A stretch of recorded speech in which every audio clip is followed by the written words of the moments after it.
Most of the year, like many holy teachers of his time, the Buddha would walk from village to village, teaching, answering questions, and talking with all sorts of people. One day, together with some of his followers, the Buddha arrived at the town of Kesaputta, home of the Kalama people. The news spread of the Buddha's arrival. "The Buddha is here! An enlightened one is here!" They had heard about this teacher, a man famous for great wisdom. Everyone wanted to see him. Respectfully, they sat down around him. They had a burning question. Sir, we often have visits from holy teachers. Each one tells us how to live our lives. Each one tells us that they are right and the other teachers are wrong. Some say, if you want to be happy, it's very important to burn the right kind of incense every evening. And other holy teachers come along with their ideas and say they are right and the other teachers are stupid. We don't know who to believe. How can we tell which of them is speaking the truth? I'm not surprised you are confused, because this is indeed a difficult question. It's important not to believe what someone tells you, just because lots of other people think like that, or because it is traditional, or because there are rumours about it.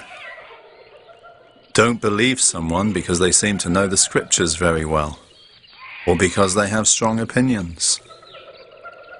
Also, don't believe what someone says where there is no evidence, or without much discussion, or just because it sounds familiar.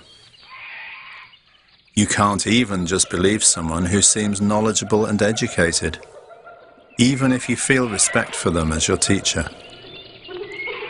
The only way to know whether someone is speaking the truth is to test their advice in your own experience.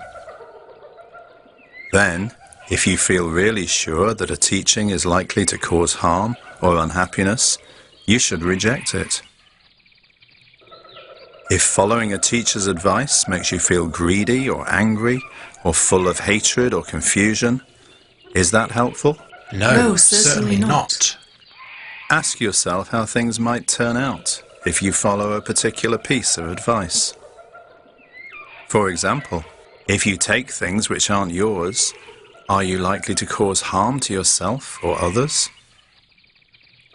If you speak untruthfully, or cloud your mind with drink or drugs, are you likely to cause harm to yourself or others?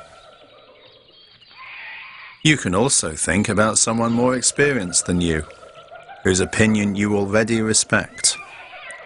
What would they think of this teaching? If you really think following a particular piece of advice would help you and others become happy, then go ahead, follow that advice. If you found that following a piece of advice helped you to avoid greed, hatred, and confusion, such a teaching would be helpful, wouldn't it? Yes, it certainly would.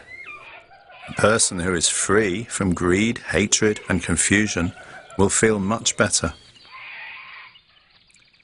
If your mind is free and peaceful, and your heart is full of love and compassion for the whole world, you will experience great comfort and happiness.